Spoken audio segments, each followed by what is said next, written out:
ಶನಿವಾರ ಮೈಸೂರಲ್ಲಿ ದಸರಾ ಲೈಟಿಂಗ್ಸ್ ನೋಡೋಣ ಅಂತ ಹೋದಾಗ ಟ್ರಾಫಿಕ್ ಅಲ್ಲಿ ಸಿಗಾಕೊಂಡೇನೆ ಬೇಜಾರಾಗೋಯ್ತು ಗುರು. ಎಲ್ರಿಗೂ ನಮಸ್ಕಾರ ಸ್ನೇಹಿತರೆ. ಶನಿವಾರ ಮೈಸೂರಲ್ಲಿ ದಸರಾ ಲೈಟಿಂಗ್ಸ್ ನೋಡೋಣ ಅಂತ ನಾನು ಪ್ರತಿಯೊಬ್ಬರು ಬೈಕ್ ಎತ್ಕೊಂಡು ಮೈಸೂರು ಕಡೆ ಹೊಂಟು. ಬೆಂಗಳೂರಿಂದ ಮೈಸೂರಿಗೆ ದಸರಾ ಲೈಟಿಂಗ್ಸ್ ನೋಡಕ್ಕೆ ಶನಿವಾರನೇ 8,000 ವೆಹಿಕಲ್ ಬಂದಿದೆಯಂತೆ. ಅಷ್ಟು ಜನಗಳ ಮಧ್ಯೆ ನಾವು ಕೂಡ ಬೈಕ್ ತಗೊಂಡು ಹೊಂಟೋ ಮೈಸೂರಿಗೆ. ಮೈಸೂರಿನೇನೋ ಎಂಟ್ರಿ ಆಗ್ತಿದ್ದಂಗೆ ಕೆಂಪೇಗೌಡರು ಸ್ಟ್ಯಾಚು ನೋಡ್ಕೊಂಡು ಅಲ್ಲಿಂದ ಮೈಸೂರು ಒಳಗಡೆ ಬಂದ್ರೆ ಫುಲ್ ಟ್ರಾಫಿಕ್ ಗುರು. ಬೈಕ್ ಅಲ್ಲಿ 1ನೇ ಗೇರ್ ಇಲ್ಲ 2ನೇ ಗೇರ್ ಅಷ್ಟಲ್ಲೇ ಹೋಗ್ಬೇಕು.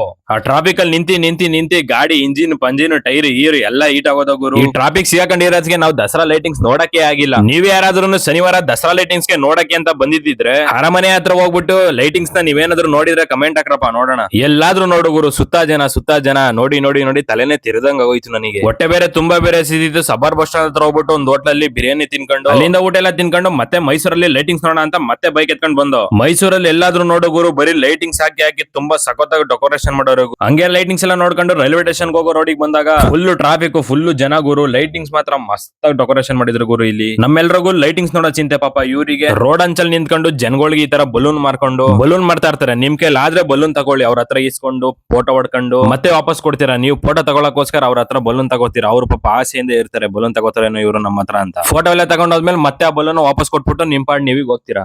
ನಿಮ್ ಕೈಲಿ ಆದ್ರೆ ಅವ್ರ ಹತ್ರ ಹೋಗ್ಬಿಟ್ಟು ಬಲೂನ್ ತಗೊಳ್ಳಿ. ನಿಮ್ ಶೋಕಿಗೋಸ್ಕರ ಅವ್ರ ಹತ್ರ ಹೋಗ್ಬಿಟ್ಟು ಬಲೂನ್ ಇಸ್ಕೊಂಡು ಫೋಟೋ ತಗೊಂಡು ಮತ್ತೆ ಅವರಿಗೆ ರಿಟರ್ನ್ ಕೊಡಕ್ ಹೋಗ್ಬೇಕು. ರೈಲ್ವೆ ಸ್ಟೇಷನ್ ರೋಡ್ ಅಲ್ಲಿ ಸ್ವಲ್ಪ ಲೈಟಿಂಗ್ಸ್ ಎಲ್ಲ ನೋಡ್ಕೊಂಡು ಕುಕ್ರಳ್ಳಿ ಕೆರೆ ಹತ್ರ ನಮ್ಮೂರವರು ಒಂದು ಫಿಶ್ ಆಫರ್ ಸ್ಟಾಲ್ ಮಾಡವ್ರೆ. ಅಲ್ಲಿ ಹೋಗಿ ಸ್ವಲ್ಪ ಮೀನೆಲ್ಲ ತಿನ್ಕೊಂಡು 11 ಗಂಟೆಗೆ ಅಲ್ಲಿಂದ ಬೈಕ್ ಎತ್ಕೊಂಡು ಬರ್ಬೇಕಾದ್ರೆ ಮಣಿಪಾಲ್ ಆಸ್ಪತ್ರೆ ಹತ್ರ ಒಂದ್ 20 ನಿಮಿಷ ಟ್ರಾಫಿಕ್ ಅಲ್ಲಿ ಸಿಗಾಕೊಂಡು 11:15ಗೆ ಮದ್ದೂರಿಗೆ ಬರ್ಬೇಕಾದ್ರೆ ಒಂದೇ ಬೈಕ್ ಅಲ್ಲಿ ಒಂದ್ ಹುಡುಗಿ ಏನ್ ಫುಲ್ ಸ್ಪೀಡ್ ಅಲ್ಲಿ ಬೈಕ್ ಓಡಿಸ್ಕೊಂಡು ಹೋಗ್ತಿದ್ದಾರೆ. ಈ ತೂಬಿನ ಕೆರೆ ಬರ್ಬೇಕಾದ್ರೆ ಹಿಂದೆ ರೋಡ್ ಅಲ್ಲಿ ಫುಲ್ ಹಂಸ್ಗಳಿವೆ. ಯಾವ ಹಂಸ ನೋಡ್ತಿಲ್ಲ, ಸುಮ್ನೆ ಆರ್ಸ್ಕೊಂಡು ಹೋಗ್ತಾವ. ನಾವು ಮುಂದೆ ಹೋಗಿದ್ ಮುಂದೆ ತುಂಬಾ ಹಂಸ್ಗಳಿದೆ, ನಿಧಾನಕ್ಕೆ ಹೋಗಿ ಅಂತ ಹೇಳೋಣ ಅಂತ ಹೋದ್ರೆ ಆ ಪಾಯಿ ನಮ್ ಕೈಗೆ ಸಿಗ್ತಾ ಇಲ್ಲ. ಈ ತೂಬಿನ ಕೆರೆ ಹಿಂದೆ ಆದಂಗೆ ಒಂದು ದೊಡ್ಡ ಹಂಸ ಸಿಗುತ್ತೆ. ಹಂಸನ ನೋಡ್ದೇನೆ ಏನ್ ಮಾಡ್ತಾನೆ ಬೈಕ್ ನ ಆರಿಸ್ತಾನೆ. ಆ ಬೈಕರ್ 120 ಸ್ಪೀಡ್ ಅಲ್ಲಿ ಹಂಸನ ಆರಿಸಿದಕ್ಕೆ ಅವಕ್ಕ ನಮ್ ಕಣ್ಣು ಮುಂದೆ 10-15 ಅಡಿ ಹೈಟ್ ಆರ್ಬಿಡ್ತಾಳೆ. ಹೆಲ್ಮೆಟ್ ಇದ್ದಿದ್ಕೆ ಅವಕ್ಕ ಬದಿಕೊಂಡು, ಇಲ್ಲಾಂದ್ರೆ ನಮ್ ಕಣ್ಣು ಮುಂದೆ ಸುತ್ತೈತಿದ್ಲು. ಅಲ್ಲಿಂದ ಅವ್ರನ್ನ ತೂಬಿನ ಕೆರೆ ಆಸ್ಪತ್ರೆ ಕರ್ಕೊಂಡೋಗಿ ಫಸ್ಟ್ ಏಡ್ ಮಾಡಿಸಿ. ಆ ಬೈಕರ್ಗೆ ಕನ್ನಡ ಬರಲ್ಲ, ನಮ್ಗೆ ಇಂಗ್ಲಿಷ್ ಬರಲ್ಲ. ಆ ಬೈಕ್ ನವರು ತಮಿಳ್ನಾಡು ಕನ್ಯಾಕುಮಾರಿ ಅವರಂತೆ. ಕನ್ನಡ ಬರ್ದೇ ಇರೋದಕ್ಕೆ ನಾವು ಮತ್ತೆ ಇನ್ನಿಬ್ರು ಅಣ್ದಿರು ಹೆಲ್ಪ್ ಮಾಡಿ ಹಾಸ್ಪಿಟಲ್ ಹತ್ರ ಕರ್ಕೊಂಡೋಗಿ ಅಲ್ಲಿಂದ ಸೀದಾ ಅವ್ರನ್ನ ಮಂಡ್ಯ ಗೌರ್ಮೆಂಟ್ ಆಸ್ಪತ್ರೆ ಹತ್ರ ಕರ್ಕೊಂಡು ಹೋಗಿ ಅಲ್ಲಿ ಟ್ರೀಟ್ಮೆಂಟ್ ಕೊಟ್ಟು ನಾವು ಅಲ್ಲಿಂದ ಗಾಡಿ ಎತ್ಕೊಂಡು ಮನೆಗೆ ಬಂದಾಗ ಟೈಮ್ 1:15 ರಾತ್ರಿ ಆಗಿತ್ತು.